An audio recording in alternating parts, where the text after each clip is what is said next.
எல்லாத்துக்குமே நன்றி.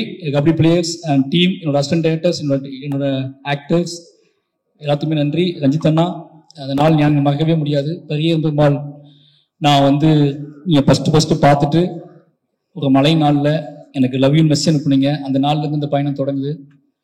அன்னையிலேருந்து நான் நம்பிக்கையாக எல்லாம் பண்ண ஆரம்பித்தேன். நீளத்துக்கு திருப்பி நான் படம் பண்ணணும் அப்படிங்கிறது உடனே பண்ணணும்னு ஆசைப்பட்டது. அது தள்ளி போயிட்டு இருந்துச்சு.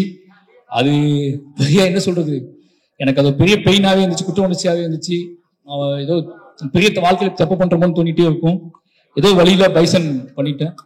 பைசன் நான் ஸ்டார்ட் பண்ணும்போது ரஞ்சிதனாட்ட சொன்னேன், வேற ஏதாவது கதை பண்ணலாம், இது ரொம்ப கஷ்டம், சொல்ல முடியாது. இந்த படத்தோட போக்கு வந்து உங்களுக்கு எனக்கும் கூட சண்டே கொஞ்சம் பயமா இருக்கேன். அந்த பட்ஜெட் இஷ்யூலாம் உங்களுக்கு இந்த படத்தை பண்ணலாம், வேற ஏதாவது படம் பண்ணலாம்னு சொன்னேன். அப்போ அண்ணா சொன்னாரு, டேய் இந்த படம் இப்ப பண்ணலாம், எப்படா பண்ண போறோம், இந்த படத்தை நீ பண்ண பார்த்துக்கலாம், இந்த படம் பண்ணியே ஆகணும். இன்னைக்கு நம்ம 2 பேரும் சேர்ந்துருக்கோம், நம்ம மறுபடியும் சேர்றோம் அப்படின்னா நீ சமூகத்துக்கு நம்ம என்ன கொடுக்கணும் அப்படின்னா இந்த மாதிரியான காத்திரமான ஒரு படம் தான் கொடுக்கணும். இந்த படம் ஸ்டார்ட் பண்ண அப்படின்னாரு. அதுக்கப்புறம் முழுக்க சுதந்திரம் தான். எப்பவுமே எனக்கு ரஞ்சித் எவ்வளவு தெரியல, பெரிய ரஞ்சித் ஆரம்பிச்சதுனால எனக்கு எல்லா ப்ரொடியூசருமே ஒரு பெரிய சுதந்திரம் கொடுப்பாங்க. இந்த படத்துலயும் அந்த மாதிரி சுதந்திரம் தான். அப்ளாஸும் சரி, நீலம் ஸ்டுடியோஸும் சரி, எல்லாரும் மிகப்பெரிய சுதந்திரத்தை கொடுத்தாங்க. அந்த மிகப்பெரிய சுதந்திரத்தின் அடிப்படையில எடுத்ததுதான் பைசன். அதனால எல்லாத்துக்கும் ரொம்ப நன்றி. பைசன் சொல்லணும் அப்படின்னா துருவோட உழைப்பு, மற்றவங்களோட எல்லாத்தையும் பத்தி எனக்கு பேசுறதுக்கு நிறைய மேடைகள் இருக்கு, என்னோட இன்டர்வியூஸ் இருக்கு. ஆனால் ரொம்ப நேரம் ஆயிடுச்சு. அதனால வந்து எல்லாத்துக்குமே ரொம்ப நன்றி. சொல்ல வேண்டிய விஷயம், முக்கியமான விஷயம் என்ன அப்படின்னா பைசன் எப்படிப்பட்ட படம் அப்படிங்கிறது தான் முக்கியமான விஷயம். அதை பத்தி நாளைக்கு ட்ரெய்லர் ரிலீஸ் ஆகுது. என் லைஃப்ல நான் ரொம்ப தூரம் டிராவல் பண்ணி நிறைய பிரச்சனைகளை சந்திச்சு கிளம்பி வந்துட்டேன். நான் வந்து 20 வருஷம் ஆக போகுது. 20 வருஷத்துக்கு அப்புறம் நான் இப்ப திரும்பி பார்த்தா, இப்ப நீ பார்க்கும்போதுலாம் என்ன உங்க ஊர் எப்படி இருக்கு, உங்க ஊர் எப்படின்னு கேட்பாங்க. இங்கிருந்து நான் திருநெல்வேலியை பார்க்கும்போதெல்லாம் ஒவ்வொரு டைம் திருநெல்வேலி போகும்போதெல்லாம் பக்குன்னு இருக்கும் எனக்கு. ஏதாவது வாட்ஸ்அப் ஓப்பன் பண்ணாலே ஏதாவது இஷ்யூஸ் பார்த்துருவோம், வீட்டுல இருந்து அனுப்புது, ஃபேமிலி ஃப்ரெண்ட்ஸ் அனுப்புறது எல்லாம் பார்க்கும்போதே அவ்வளோ எமோஷனலா இருக்கும். என்னடா பண்றது அப்படின்னு சொல்லி, இது எப்படி சேஞ்ச் பண்றது, இது என்ன, இதை பத்தியான டிஸ்கஷன் எப்படி மாத்துறதுன்னு தோணிட்டே இருக்கும். அதுக்கு நான் எடுத்த டூல் தான். அதுக்கு எடுத்த இந்த மாதிரியான விஷயத்த நம்ம எப்படி அணுகிறது, இவ்வளவு பெரிய ஒரு போர் சூழல் இருக்கக்கூடிய என்னோட ஊரை பத்தியான ஒரு புரிதலை இன்னைக்குள்ள இளைஞர்கள்ட்ட நான் எப்படி கடத்துறது, அது என்ன மாதிரி படம் பண்றது அப்படின்னு யோசிச்சுட்டு இருக்கும் போதுதான் எனக்கு கிடைச்ச ஒரே டூல் அனைத்து கணேசன் டூல். அவரை எடுத்துக்கிட்டு நாம நம்மளோட கிராஃப்ட், நம்மளோட சினிமா, என்னோட அரசியல் பார்வை, என்னோட புரிதல் இதெல்லாம் வச்சுக்கிட்டு நம்ம பிளே பண்ணி ஒண்ணு முடியுமான்னு பார்ப்போம், ட்ரை பண்ணி பார்ப்போம்னு சொல்லி எழுதப்பட்டதுதான் பைசன் திரைக்கதை. பைசனுக்குள்ள நிறைய இளைஞர்கள், தென் மாவட்டத்தில் உள்ள நிறைய இளைஞர்கள் இருக்காங்க. வெற்றி பெற முடியாம போன, வாழ்க்கையை தொலைச்ச நிறைய இளைஞர்களோட கதை இருக்கு. இந்த கதை உண்மையாவே என் லைஃப்ல என்னோட ஆகச்சிறந்த என்னோட அரசியல். நான் என்ன நினைக்கிறேன்னா, என் ஊருக்கு நான் ஏதாவது செய்யணும்னு நினைச்சேன். என் ஊரை பத்தி இவ்வளவு வெற்றி அடைஞ்சதுக்கு அப்புறம், இவ்வளவு புகழ் அடைஞ்சதுக்கு அப்புறம், இவ்வளவு பணம் சம்பாதிச்சதுக்கு அப்புறம் நீ உன் ஊருக்கு என்ன பண்ணுன்னு கேட்டீங்கன்னா, என் ஊருக்காக நான் பண்ணது, என்னோட மாவட்டத்துக்காக பண்ணது, என்னோட மக்களுக்காக பண்ணது, ஒட்டுமொத்த தென் தமிழ்நாட்டுக்காகவும் ஒருத்தன் வந்து அந்த தென் தமிழ்நாட்டோட அரசியல் புரிதலை மையப்படுத்தி பண்ண ஒரு படம் தான் பைசன். முழுக்க இந்த படம் அதுக்கான படம். என்னோட ட்ரிபியூட் தான் இது, என்னோட எமோஷனல் தான், என்னோட அதிகபட்ச என்ன சொல்றது, என்னோட உச்சபட்ச எமோஷனல் இது.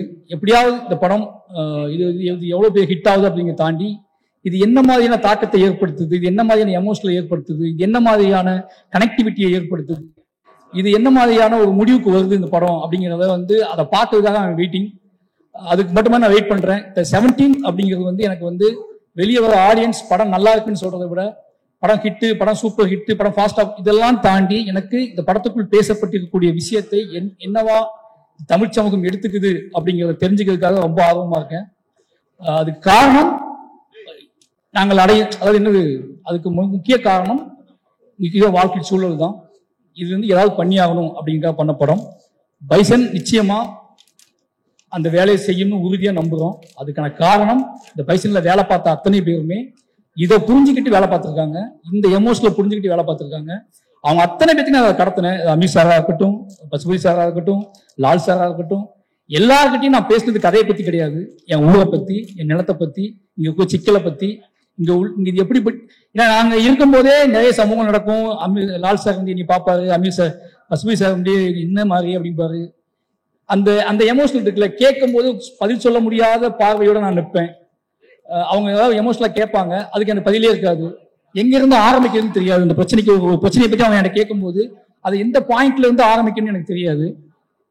அப்பெல்லாம் நான் யோசிச்சுக்கிட்டே இருப்பேன். இதுக்கெல்லாம் ஒரு பாயிண்ட் தான் பைசன் திரைப்படம். இந்த படம் வந்து அதை செய்யும்னு உறுதியா நம்புறேன். என்னோட உச்சபட்ச ஒரு கர்வமாகவும் ப்ரைடாகவும் நான் நினைக்கிறது வந்து இந்த பைசன் திரைப்படத்தை தான். அதுக்கான ரீசன் அப்படிங்கிறது, நான் வெட்ட வெளியா முதல்ல தைரியமா ஒரு விஷயத்தை ஹேண்டில் பண்ணியிருக்கேன். மற்ற எல்லா படங்களுமே, என்னோட எல்லா படங்களும் எப்படி இருக்கும்னா, நான் ஓன் பண்ணிக்கிட்ட என்னோட விஷயத்த நான் உங்களுக்கு ப்ரெசென்ட் பண்ணுவேன். த ஃபர்ஸ்ட் டைம் என்னோட கவலையை, சமூகம் சார்ந்தினோட கவலையை, என் ஊர் சார்ந்தினோட கவலையை, என் மக்கள் சார்ந்தினோட கவலையை, என் மக்களுங்கிறது தென் தமிழ்நாட்டில் இருக்கிற ஒட்டுமொத்த மக்களுமே, ஒட்டுமொத்த மக்களுக்கு பற்றின கவலையை பற்றியான ஒரு படமா இந்த படத்தை எடுத்திருக்கேன். நிச்சயமா இந்த படம் அந்த மாதிரியான ஒரு பெரிய டிஸ்கஷனை உருவாக்கணும் அப்படின்னு நம்புறேன். உருவாக்கும். அதுக்காக மட்டுமே இத்தனை வருஷம் நான் சினிமா கத்துக்கிட்டது, கிராஃப்ட் கத்துக்கிட்டது, நான் ஒட்டுமொத்தமாக கத்துக்கிட்டது இந்த படத்துக்கு தானோ அப்படிங்கிற மாதிரியான உணர்வு எனக்கு இந்த படம் பார்க்கும்போது வந்துச்சு. அப்படி உணர்வு வந்ததுக்கு இந்த பைசன் திரைப்படம் எனக்கு கொடுத்த அழுத்தம் இந்த சமூகத்துக்கும், இந்த தமிழ் சமூகத்துக்கும் கொடுக்கும் அப்படிங்கிறத உறுதியா நம்புறேன். அவ்வளவுதான் பைசன் பத்தி. நாளைக்கு ட்ரெய்லர் வருது. நிச்சயமா இந்த பைசன் ஒரு தமிழ் சமூகத்தில் ஒரு அறிவை உண்டாக்கும். அதுக்கு ஒத்துழைத்த அத்தனை நண்பர்களுக்கும் மறுபடியும் நன்றி சொல்லிக்கிறேன். நீ இல்லைன்னா என்னோட அசிஸ்டன்ட் டைரக்டர் சொல்லணும். கடைசி அவங்க சொல்லிக்கிறேன். நான் என்ன மற்ற எல்லாத்துக்குமே நான் நன்றி சொல்லிட்டு நினைக்கிறேன். என்னோட அசிஸ்டன்ஸ் பொதுவாகவே என்ன சொல்றது, அனிதன் சொல்லுவாரு, என்னடா அங்கேயே போய் எடுத்துட்டு இருக்க அப்படின்னு. அங்கேயே போய் தான் எடுக்கிறேன் அப்படின்னாலும் அவங்க அதே சிலுங்கி தான், அதே சட்டை தான் மாத்திக்கிட்டே இருக்கும். ஆனா அதுலயும் நிறைய ஓடிட்டே இருப்பானுங்க. எல்லாரும் நிறைய வேலை செஞ்சாங்க இந்த படத்தை. ஏன்னா இந்த படத்தை பத்தியான புரிதல் அவங்களுக்குமே இருந்துச்சு, இந்த படம் ஏன் எடுக்கிறான்னு சொல்லி. ரொம்ப நன்றி. இந்த படத்துக்கு வெளியே இருந்து நிறைய வேலை பார்த்துருக்காங்க, அவங்களுக்கும் நன்றி. நிறைய கபடி வீரர்கள் ரொம்ப சப்போர்ட் பண்ணாங்க. மெயின் என்னோட பிரச்சனையை, என்னோட ப்ரெஷரை, என்னோட கோபத்தை இந்த படம் எல்லாம் மற்ற படத்தை விட இந்த படத்தை நான் நிறைய ரொம்ப ப்ரெஷராக இருந்தேன். நிறைய வேலை பார்த்தேன். உடல் உழைப்பு தேவைப்பட்டுச்சு. அந்த உடல் உழைப்பு போடும்போது நமக்கு ஒன்று கோபம் வரும்ல, அந்த கோபத்தின் அடிப்படையில் தான் இந்த படம் வேலை பார்க்கப்பட்டுச்சு. அந்த கோபத்தை அக்செப்ட் பண்ணிக்கிட்டு எங்கெங்கேயோ இருந்து வந்த, வெளி ஸ்டேட்ல இருந்து வந்த நிறைய கபடி பிளேயர்ஸ், ஏன்னா இப்போ வந்து நான் இப்போ அவங்க வேற வாழ்க்கைக்கு வந்துட்டாங்க, மேட்ல விளையாட ஆரம்பிச்சிட்டாங்க. ஆனால் அவங்க அத்தனை பேருமே எனக்காக மண்ணில், அதுவும் மத்தியான வெயில்ல அவங்க விளையாண்டு கொடுத்தது அது எதுவுமே மறக்க முடியாது. இந்த படத்தோட வெற்றி தான் அவங்களுக்கு சமர்ப்பணம். நிச்சயமா இந்த படம் ஒரு எல்லாருக்குமான ஒரு படமா இருக்கும், ஒட்டுமொத்த தமிழ் சமூகத்துக்குமான படமா இருக்கும். இந்த படத்தை எனக்கு இந்த படத்தை முழு சுதந்திரமா எடுக்க அனுமதிச்ச ரஞ்சித் அண்ணாவுக்கு மறுபடியும் நன்றி. இந்த நேரத்துல கடைசியா சொல்லிக்கிறது, இந்த மாரி செல்வராஜ் என்ற பெயரை முன்வைத்து நிகழ்த்தக்கூடிய, இந்த நகரத்தில் நிகழ்த்தக்கூடிய அத்தனைக்கும் ராம் சார் அப்படிங்கிற ஒருத்தர் தான் காரணம். இந்த அரசியல் புரிதலை எனக்காக தான் உருவாக்கினாரு. இந்த மேடையில் அவர் எனக்கு இல்லை. எனக்கு என்னன்னா என்னோட பெரிய பலம் அவர் தான். அவர் ஒன்று சொன்னார், இந்த படம் பார்த்துட்டு உன்னோட பெஸ்ட் அப்படின்னாரு.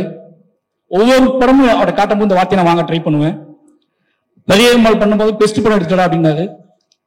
கர்ணன் பண்ணும்போது என்னடா பெரியம்மா தாண்டி போல இருக்கு அப்படின்னாரு. அப்புறம் மாமன்னன் பண்ணும்போது அதே மாதிரி ஒன்று சொன்னாரு. வாழை பண்ணும்போது எப்படியோ பெஸ்ட் படத்தை எடுத்துட்ட அப்படின்னு சொன்னாரு. ஆனா இப்படி பைசன் பார்த்துட்டு உங்களுடைய பெஸ்ட் இதுதான்டா அப்படின்னாரு. இப்படி எனக்கு வந்து என்ன தோணும் அப்படின்னா, ஒரு விஷயம் தான் மெயினா தோணும் எனக்கு எப்பவுமே. என்ன நான் எடுக்கிற படம், நான் எடுக்கிற விஷயம் எதுவாவோ கலெக்ட் ஆனாலும் என்ன பண்ணாலும் எனக்கு தோண வேண்டியது, நான் ஏதாவது ஒண்ணு ரொம்ப உறுதியா நம்பி ஒரு விஷயம் பண்ணுவேன். அந்த நம்பி பண்ற விஷயம் மக்கள்கிட்ட போய் சேர்ந்துருமா சேராதா அப்படிங்கிற பயம் மட்டும்தான் பெருசா எனக்கு இருக்கும். அது தப்பா புரிஞ்சிடக்கூடாது அப்படிங்கிற பயமும், அது சரியா போய் சேரணுமே அப்படிங்கிற பயம் மட்டும்தான் எனக்கு அதிகமா இருக்கும். ஆனா இந்த படத்துல அந்த பயம் வந்து சுத்தமா இல்லை. அதுக்கான காரணம் இந்த படத்தை ஆல்ரெடி பார்த்த நண்பர்களும், ரஞ்சித் அண்ணா, மற்றபடி எல்லாரும், அப்ளாஸ் த டீம், இவங்க கொடுத்த பெரிய சப்போர்ட். கிட்டத்தட்ட நான் இந்த மொமெண்ட் எல்லாம் ஏன் கிரியேட் பண்ண அப்படின்னா, இவங்க ஆல்ரெடி என்கிட்ட வந்து ஒரு சக்சஸ் ஆன மாதிரியே பேசிட்டு இருப்பாங்க, பயங்கரமா சக்சஸ் பீட் மாதிரி எடுத்துலான்னு சொல்லிட்டு. அதுக்காக தான் அந்த மொமெண்ட் எல்லாம் கிரியேட் பண்ணது. ஏன்னா இவங்க எல்லாருமே ரொம்ப ஹார்ட் ஒர்க் போட்டாங்க. அப்ப நான் என்ன ஏதாவது திரும்ப இவங்களை எப்படி பண்றது அப்படிங்கும் போதுதான் ஏதாவது ஒண்ணு பண்ணி அவங்களுக்கான நன்றி நம்ம தெரிவிச்சிடணும் அப்படிங்கிறதுக்காக தான் அவசரமா இந்த இதெல்லாம் கிரியேட் பண்ணுது. நிறைய பேருக்கு கொடுக்க முடியல. அதுக்கான காரணம் நேத்தான் ரெடி பண்ண ஆரம்பிச்சோம். நிச்சயமா இது கொடுக்க முடியாத ஆட்களுக்கு நிச்சயமா வீடு கண்டிப்பா கொடுத்துருவாங்க. இது ரொம்ப அவசரமா ரெடி பண்ணது. அதனால இது வாங்க முடியாத, கொடுக்காத ஆட்களுக்காக மன்னிப்பு கேட்டுக்கிறேன். இது ரொம்ப அவசரமா ரெடி பண்ணது. லால் சார் ரொம்ப தேங்க்யூ. எல்லாத்துக்குமே ரொம்ப நன்றி. எல்லாருமே இந்த படத்துல பண்ணவங்க எல்லாருமே ஒன்னே ஒண்ணு இருந்துச்சு, எல்லாருமே மாரியை லவ் பண்ணாங்க. மாரியை லவ் பண்ணாதான் மட்டும்தான் இந்த படத்தை எல்லாரும் வேலை செஞ்சாங்க. எனக்கு நல்லாவே தெரியும். பொதுவாக லவ் பண்ணாலே நமக்கு தெரியும்ல, நம்மளை யாராவது லவ் பண்ணா நம்ம ஓவரா உரிமை எடுத்துக்குவோம், அவங்க கிட்ட ஓவரா சண்டை போடுவோம், ஓவரா ஏதாவது பண்ணுவோம்ல. அந்த மாதிரி நான் நிறைய விஷயம் பண்ணியிருப்பேன். அதுக்காக சாரி, மன்னிப்பு கேட்டுக்கிறேன். யாரையாவது ஹர்ட் பண்ணியிருந்தா இது பண்ணியிருந்தா மன்னிச்சுக்கோங்க. ஆனா எனக்கு நல்லா தெரியும் நீங்க எல்லாரும் லவ் பண்றீங்கன்னு. அதே மாதிரி உங்களுக்கும் தெரியணும் நான் உங்களை லவ் பண்றேன்னு. ஓகே, அதனால எல்லாத்துக்குமே நன்றி. 17 ரொம்ப ஒரு வெயிட் பண்றேன். அப்ப முக்கியமான விஷயம் சொல்லணும், நான் நினைச்சே பார்க்கல பைசன் தீபாவளிக்கு வரும்னு. என் லைஃப்ல தீபாவளி பண்டிகை அப்படிங்கிறது வந்து ஒரு முக்கியமான பண்டிகையே கிடையாது. அதுக்கான காரணம் சின்ன வயசுல இருந்து எனக்கு தீபாவளி கொண்டாடுறதுக்கான மனநிலையே இருக்காது, அதுக்கான ஸ்பேஸே எங்க வீட்டுல இருக்காது. அப்போ தீபாவளிங்கிறது சும்மா கடந்து ஒரு கவிதை கூட நான் எழுதியிருப்பேன் சென்னையில இருந்த புதுசுல.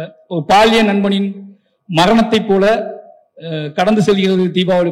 பாலிய நண்பனின் மரணத்தின் நினைவை போல கடந்து செல்கிறது தீபாவளி. தீபாவளி மேல அவ்வளவு வெறுப்பு எனக்கு இருந்துச்சு. ஃபர்ஸ்ட் டைம் என்னோட ஃபர்ஸ்ட் தீபாவளி நான் கொண்டாட போறேன்னு நினைக்கிறேன். ஃபர்ஸ்ட் டைம் தீபாவளிக்காக நான் வெயிட் பண்றேன். என் குடும்பமும் இந்த தீபாவளிக்காக வெயிட் பண்றது. தீபாவளியை நான் தமிழ் சமூகத்தோடு சேர்ந்து பைசனோட சேர்ந்து கொண்டாட போறேன். என்னோட குடும்பத்துக்கு, என் குழந்தைங்களுக்கு, என் நம்முடைய எங்க அண்ணன் எல்லாத்துக்குமே நன்றி. ஃபர்ஸ்ட் பீப்புள் நான் சீக்கிரமா முடிச்சிட்டேன், அதனால வந்து போயிட்டு மெசேஜ் அனுப்பாதீங்க, போயிட்டு எல்லாரும் நைட் மெசேஜ் அனுப்பாதீங்க. ரொம்ப நன்றி. எனக்கு எப்பவுமே நீங்க சப்போர்ட் பண்றீங்கன்னு தெரியும்.